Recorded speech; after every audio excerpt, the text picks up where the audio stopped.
estudio anterior nosotros hablamos acerca del fruto y de lo que el fruto dice acerca de nosotros mismos. El fruto me define como árbol, soy árbol bueno o árbol malo dependiendo del fruto que arrojo o que dejo de arrojar. El fruto dice si yo permanezco unido a Cristo. Y ese fruto es la evidencia de una obra de Dios que me va a llevar hasta Él el día que yo ya no esté aquí en la tierra, porque una fe sin frutos no es una fe que salva. Sin embargo, hay algo bien interesante en lo que yo quiero profundizar acerca de esto mismo, acerca del fruto, y es lo siguiente. Mire, entre los creyentes, entre los que hemos aceptado a Jesucristo, entre los que lo confesamos como Señor, usted y yo nos vamos a dar cuenta que hay diferente grado, diferente nivel o diferente proporción de fruto entre nosotros. Quizá yo cuando veo mi vida puedo ver apenas unos pequeños cambios del momento que creí para acá. Algún cambio en mi carácter, algún cambio en mi manera de amar al prójimo, algún cambio pequeño quizá en mi manera de hablar o de pensar o de conducirme o de reaccionar cuando alguien me afrenta. Pero de pronto veo a otras personas y me doy cuenta que tienen un carácter muchísimo más tratado, más refinado, y que la obra de Dios se nota en sus vidas en una proporción muy diferente. Inclusive cuando yo voy a la Escritura me doy cuenta que de congregación a congregación hay un nivel de madurez y de fruto totalmente distinto. Mientras yo veo, por ejemplo, en la iglesia de Corinto, a una iglesia carnal, a una iglesia que pelea entre sus miembros, a una iglesia que no tiene un carácter amoroso desarrollado, a una iglesia rencorosa, inclusive a una iglesia que no tiene la menor disposición de sostener el ministerio del apóstol Pablo, sino que lo discrimina y no quiere proveer para que ese ministerio se sostenga. Eso es una iglesia totalmente carnal. Ni siquiera parece que Dios ha hecho una obra en sus vidas. Son casi imperceptibles los frutos de una vida cristiana o de la obra de Dios en el interior de estas personas. Pero cuando yo voy a la iglesia de Tesalónica, encuentro una congregación que, a pesar de tener poco tiempo en el Evangelio, está madura. Ha recibido el Evangelio en un momento de prueba, en un momento de persecución, y es tentada para renegar de este Evangelio porque aún sus vidas están comprometidas al aceptarlo, y sin embargo se mantienen firmes. Tienen un amor y una dedicación por la palabra increíbles, y hay un amor extraordinario entre cada uno de sus miembros. Entonces, si yo comparo estas dos congregaciones, por un lado tengo a personas con mucho fruto y por otro lado a personas en donde el fruto brilla por su ausencia o es casi imperceptible. Ahora, ¿cuál es la razón de lo que esto suceda o por qué a veces nos vemos diferentes en comparación con otros creyentes? Bueno, la Escritura dice que el fruto es algo que se va dando de manera gradual en nuestras vidas.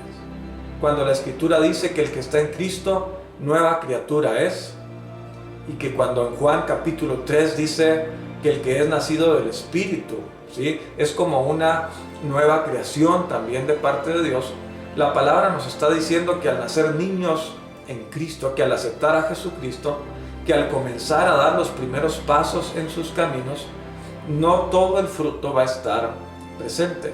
Así como un niño no es totalmente maduro a una edad temprana, tampoco un creyente cuando apenas o cuando recién recibe a Jesucristo. Es inexperto, le falta madurez, sus sentidos no están desarrollados. La misma Escritura lo dice así, que la persona tiene que ir creciendo. Incluso el apóstol Pablo dice: deseen como niños recién nacidos la leche espiritual no adulterada, la palabra de Dios, para que a través de ella ustedes puedan crecer para salvación. Así que tenemos niños en Cristo con las mismas necesidades espirituales que un niño físicamente, de alimento, de cuidado, y que de manera gradual, por supuesto, se espera que pueda crecer y llegar hasta una edad madura donde pueda dar fruto.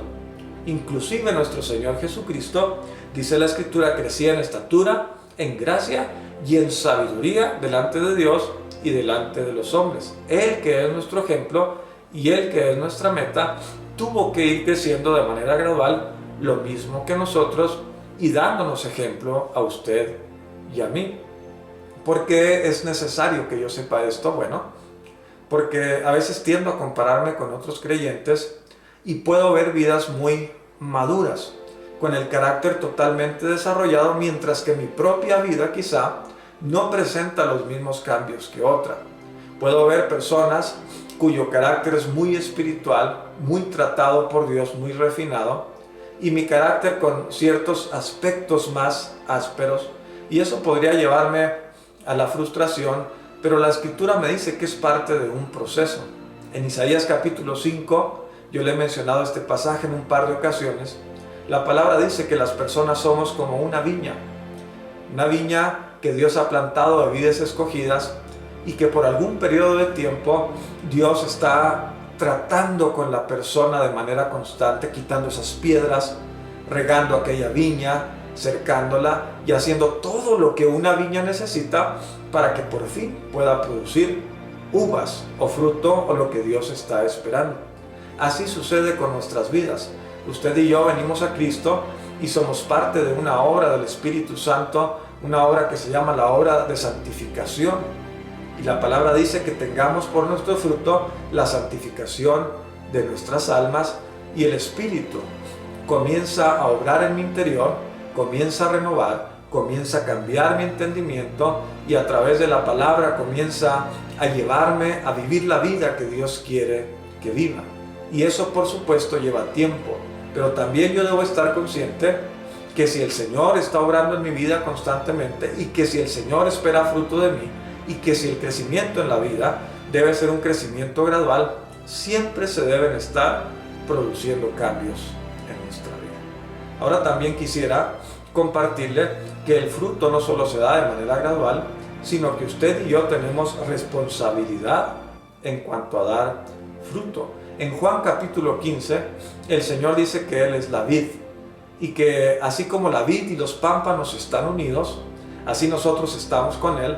Y esa vida, la vida de Jesucristo, la vida que Él vino a darnos, porque Él ha dicho que Él vino para darnos vida y vida en abundancia, va a empezar a correr a través del Espíritu en nuestras propias vidas.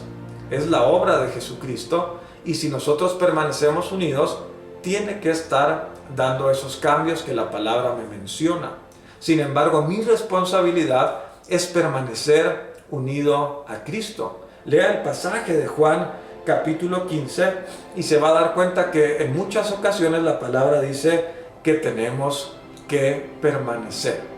Tenemos que estar unidos a Cristo. Eso es lo que a mí se me pide. Y es en virtud de esa unidad que todo lo demás se va a estar dando. Ahora, ¿cómo permanezco unido a Cristo? ¿Qué significa permanecer unido a Él?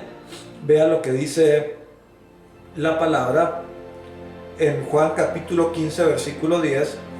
Si ustedes guardan mis mandamientos, permanecerán en mi amor. El versículo 7 dice: si permanecen en mí y mis palabras permanecen en ustedes, pedid todo lo que quieran y os será hecho. Así que permanecer unido a Cristo significa permanecer en su palabra. Permanecer en su amor quiere decir que yo tengo que permanecer en sus mandamientos, que debe haber en mi vida no solo un interés por escudriñar la palabra, sino también, como dice el apóstol Santiago, por obedecerla. No se contente con escuchar la palabra, dice Santiago, sino que llévenla a la práctica para que sean bienaventurados en lo que hacen. Así que un conocimiento, un interés, una dedicación a la palabra de Dios y una observancia de todo lo que Dios me dice en su palabra me va a llevar a permanecer en Cristo. Eso significa que si usted tiene interés en la palabra y en obedecerla, su vida unida a Cristo debe estar arrojando fruto constantemente. Si en ese proceso yo no estoy interesado en la palabra, yo no soy obediente, entonces el fruto va a escasear en mi vida. Esa puede ser una de las razones por las cuales a veces yo me veo y no me veo muchos cambios, y no me veo una renovación en mi mente, o no veo un cambio en mi comportamiento, o no veo una vida más agradable a Dios. Así que necesitamos permanecer en la palabra. Y mire qué interesante, por último, la palabra dice que se puede estar en Cristo al menos por un tiempo, y no dar fruto. Todo pámpano que en mí no lleva fruto, lo quitará. Y todo aquel que lleva fruto lo limpiará para que lleve más fruto. Vea otra vez, todo pámpano que en mí no lleva fruto. Hay personas que aceptan a nuestro Señor Jesucristo y que por un tiempo pueden estar en Él. Ya hablamos de lo que esto significa estar en Cristo. Pero estando en Cristo, se puede permanecer en Él al menos por un tiempo y no dar fruto, pero eso va a traer como consecuencia que nosotros seamos cortados. Puedo estar en Cristo y no dar fruto, pero mientras no esté dando fruto, eso comienza con una cuenta regresiva y como dijo Juan el Bautista, ya el hacha está puesta a la raíz de los árboles y por tanto todo árbol que no da buen fruto se corta y se echa en el fuego. Qué importante saber y qué importante ver y qué importante analizar que si yo estoy en Cristo y ser honesto con eso, necesito estar dando fruto. Y sobre todo sumamente peligroso el estar posicionados en Cristo, pero con el paso del tiempo no dar los frutos que se esperan de nosotros. Hay una parábola en el Evangelio llamada la parábola del hortelano, donde el Señor Jesús se ejemplifica a sí mismo como aquel que cuida de esa viña, de ese lugar, y entonces el dueño de la viña o del lugar viene y le dice: este árbol ya hace tiempo que vengo a buscar fruto en él y no lo da. Pero el Señor, pidiendo una oportunidad para nosotros, dice: déjalo por un tiempo todavía, lo voy a abonar, lo voy a cavar, voy a hacer el trabajo que sea necesario y luego tú vuelves y si no da fruto, lo cortarás después. Que Dios nos ayude a dar el fruto que Él mismo está esperando de nosotros y para el cual Él está obrando, trabajando, abonando y cavando en nuestras vidas.